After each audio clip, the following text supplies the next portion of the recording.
Joining us this morning, Titania Jordan. Tatiana Jordan. Did I get the name right? Jordan? Titania. Titania. Okay. Titania. All right. It's Titania Jordan.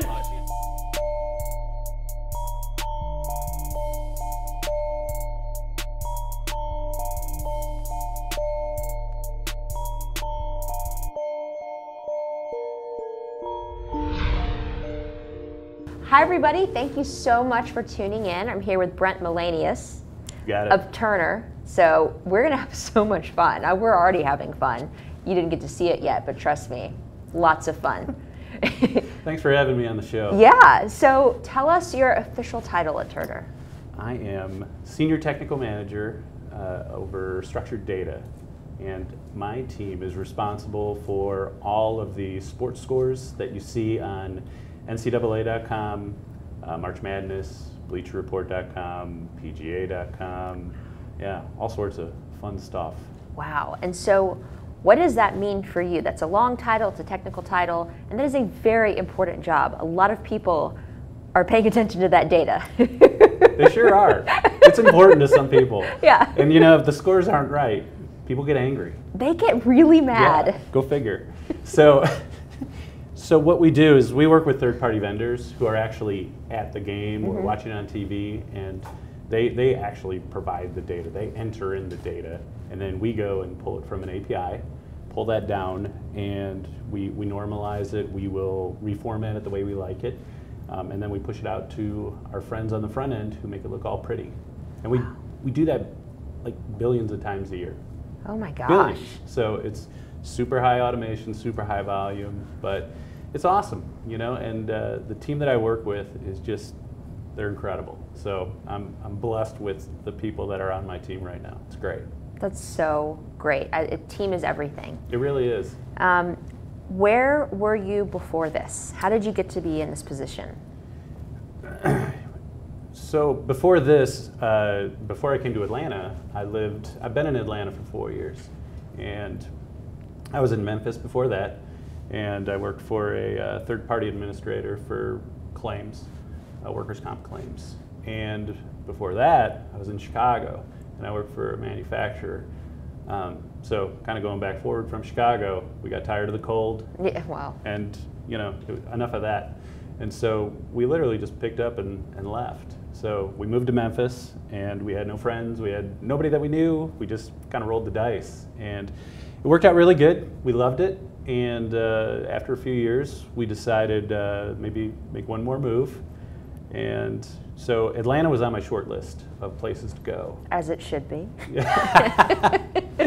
So we, again, we packed up the family, and we went to, we live in Ackworth now, and I'm done moving. Show's over. So. Moving is awful, Yeah, so I get it. It really is. It's not fun. Talk about the culture at Turner and your team. Culture is so important to me. It's really the most important thing. And as a manager, I've been managing teams for 9 years now. And what I've discovered is when you bring people onto your team, you need people that are smart, really smart, to do the work that we do because it's important and it's critical for our business at Turner. But finding the right people that can fit the culture of my team is what I look for. It's like half the battle. Wow. Is finding people that, as I always say to people, want to play well with others in the sandbox. It's everything you learn in kindergarten. It is. It so is. And it's so basic, you know. It's the golden rule, you know. Treat others how you want to be treated. So those are the kind of people that I look for on my team. And you know, we're very selective. We have a very good process of who we bring on. We just look for people that are friendly, you know, want to collaborate and get the job done. You know, commitment to excellence is important too. Absolutely. So those are the kind of people that I look for. Those are the kind of people that I want on my team. Leave your ego at the door, and let's have some fun. That sounds great. Yeah, it is. It's worked out well, and it's not something that has happened overnight. You know, it's been years of working through this and really building the type of culture that I want. But being a servant leader and, you know, really being there, loving your team, you know, being a positive person, having energy, that's all something that's what I'm all about. Well, just in the few moments I've had to be around you and feel your energy, like I get it. I get why anybody would thrive working with you and under you, because you exude everything that you just talked about. So thanks for being an awesome person in this atmosphere of craziness that we're in. Well, the way I look at my attitude, that is, I'm going to rub off on other people if my attitude is good. Yes. If I walk into this interview and I'm like, hey, Titania, how are you? That's not cut. Yeah, exactly. It's cut. But being enthusiastic, yes, being positive, yes, that just rubs off on other people. And maybe if they see me, as an example of being positive, that'll make other people positive as well. It absolutely does. I can't emphasize enough the fact that attitude is everything. It is absolutely everything. Jackson, my 8.5-year-old, if you're watching, if you don't listen to me, listen to Brent. Attitude is everything. Just kidding, I love you. Let's talk about what goes on behind the scenes. I'm lucky, I just get to go to a Hawks game and watch it. Sure.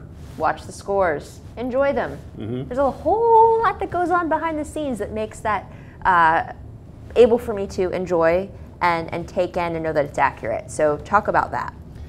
Well, as you said, accuracy is the key. Mm-hmm. So we are pulling for new scores sometimes every 15, 20 seconds. Wow. So, right, and it's different types of data. It's team data, it's player data, it's the scores. So all those things have to be right, and we depend on our vendors to have it right, but we do some calculations and manipulations, on our part as well.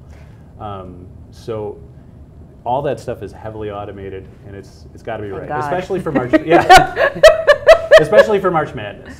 March Madness is huge, and a lot of people are like, "Oh, March Madness, that's great! It must be fun," and it is. It's a lot of fun, and it's really big for Turner. But we sit in a room, a whole bunch of us, like there's probably 30, 40 people sitting in an event operations center watching all the games, making sure the websites are up to date, making sure all the mobile sites are up to date. It's a big deal. It's like a war room. Yeah, it really is. But with a good attitude. That's right.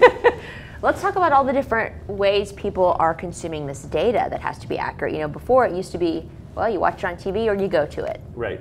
Or you see it in the newspaper the next day. Right. Now it's desktop, and it's more actually now mobile. Mobile that's where everybody's consuming. Would you say it's more than 70%?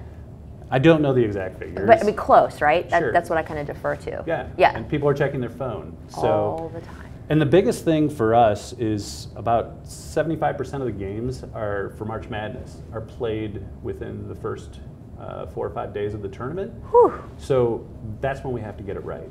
And so we want people, at work to be looking at their phone, maybe watching videos. Yes. I mean, who needs productivity? Absolutely.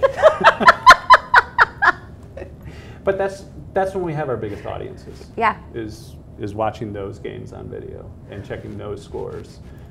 So when we get to the championship, we still have an audience on mobile. It's still big, but most people are watching the game on TV. So what sort of processes do you use to manage this behemoth? From a technical standpoint, yeah, we have a workflow that was developed many years ago, Mm-hmm. not by me, believe me. And it's a workflow process. It's proprietary to Turner, and it's what we run all of our scoring with. And it doesn't matter if it's the NBA, Bleacher Report, PGA, whatever. That's what we use. That's the secret sauce. Okay, so you can't really divulge much about it other than it's awesome. Yes. And it's proprietary. Yes. And that's how you keep it all together. Absolutely. Okay. I'm trying to just get inside your brain. So this is fascinating Good to luck. me, right? Yeah. As somebody who played basketball in 8th grade, and that's it. I am not what you would call an expert. Neither am I. Okay. And what really the secret really is again the people on my team. That is the most important part of why this runs as smoothly as it does. For NCAA, for instance, we're doing Division I, Division II, Division III, football, basketball, volleyball, all those sports. So having the right team on there that is dedicated to making sure the work that we do is correct. That's the most important thing. Now, technology is not always 100% foolproof. So what sort of systems and protections do you have in place if something does go wrong, if something goes down? Is that also proprietary, or can you talk a little bit about what to do when things don't go perfect? Well, the first thing, stay calm. Stay calm. And so generally, we have what we're building right now is monitoring tools. Okay. Those are very important. We do have monitoring, obviously, for our systems where we'll get alerts, texts, that sort of thing, and we have different metrics that we're looking for. But actually building out tools that actually monitor all these processes, graphics, that make it look all pretty. That's what we're doing to ensure that all of our systems are working. What are some of the things that could go wrong that you're trying to monitor against? So one thing, for example, is if we get sent a bad clock, like a bad clock for a basketball game, it may, in the past, it has caused us to send out a push alert, which push alerts are things you get on your phone. Yeah. Just, oh, hey, here's the score. Yeah, absolutely. Florida's winning, right? Or it's a crunch alert, So sometimes if we get a bad clock, then we would send out something that would say, oh, it's getting down to crunch time. Because it's automated. Right. The game's almost over, and it's really got like 12 minutes left, which And people base their lives around catching this information. So even if we get one bad piece of data, it'll still send out those push alerts. So we've actually put in checks to make sure it's a valid clock, and there's different ways that we do that. So. And I'm just geeking out right now. Stop me at any time. People behind the camera. But when you say get a bad clock, I'm thinking of the actual clock with the lights and that has electricity that you're seeing, at a game. I'm sure it's much more evolved than that. When you say get a bad clock, do you mean the clock at the game, or? No, in the data, in the data file that we get, the clock may be 12 minutes. Okay. That'll be the real clock. But somebody might fat finger it or something and send in fat finger 12 seconds, right? Right, okay. And that can be a problem. So those are little things, there still is a human element into the games, the data that we get. Yeah. It doesn't happen with magic. So Really, yeah. Okay, so I'm still trying to dig into this because we have a lot of different people that watch the show. So let's say I'm at a Hawks game and you see the clock on the board. Somebody is manually managing that? Yes. Okay, and so that's where that process could break. Sure. Now you have so they have a piece of software that they're working with, and again, this is a third-party vendor, so I'm not completely privy to what they have. But so they'll enter in a clock, and they'll enter in scores, and they'll enter in play-by-play, like, oh, Bob Jones just hit a layup, right? Which is great.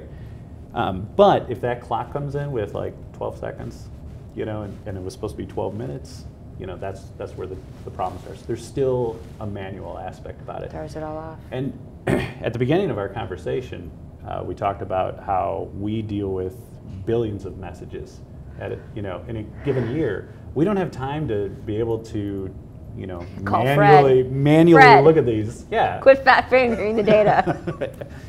Actually, we've done that before. But no, our vendors, they do a great job. They're fantastic. They really are. So, but those are the kind of little checks that we have in there. And just making sure our systems are up and that our workflow process is running. That's important. We have little heartbeat monitors that actually make sure the flow is working. And it's really as simple as a file with a date and timestamp. And we just hit every single process to make sure it still processes through and gets to the end. Boom. I love it. And if it's not there, then alerts go off and wake up the dead. So again, war room, yep. nuclear bomb level alerts Yes. happening. Absolutely. It's just such a crossover. Now, thanks to technology and great teams that can iterate fast, you can develop and build upon your learnings from last year. Sure. So what are some things that you learned from last year that you're improving upon this year? So every year, one of the things that I have done, first when I was a developer, and then as a manager, is what was our biggest pain point? What was something that we can fix, right? When I was a developer, I worked in a manufacturing place, and people would call me up and they'd be like, hey, how'd you figure out the costs for this cutting project? And I'd be like, I'd have to go into the program and try to figure it out. It was a big equation. So I built a tool for them to say, here, if you want to find out the cost for anything, here it is. And I built a screen for them so they could do that. It's no different, in this world. So last year we have a game simulator, and it wasn't working too well. So it was just painful. It might go down, it wouldn't work, and we were always in there trying to fix it. So let's build a new simulator. So it was not the actual design of it was from somebody else, but this was like, ooh, we can use this for building a new simulator. So that's what we did this year, and it was fun. It was great. It's great. And it makes people's lives easier. That's what's important to me, is let's make people's lives easier. Yes. From a development side, from an operations side. That's what I try to do, is just think about things what's painful. Let's make it less painful. I love it. You're a technology doctor. New LinkedIn title. You're welcome. Yeah. No, I but don't know if I'm a technology nurse. In all seriousness, we have this platform. We are so lucky to be able to talk to everybody watching out there now, if they're still watching. Just kidding. Of course they are. Of course they're still watching.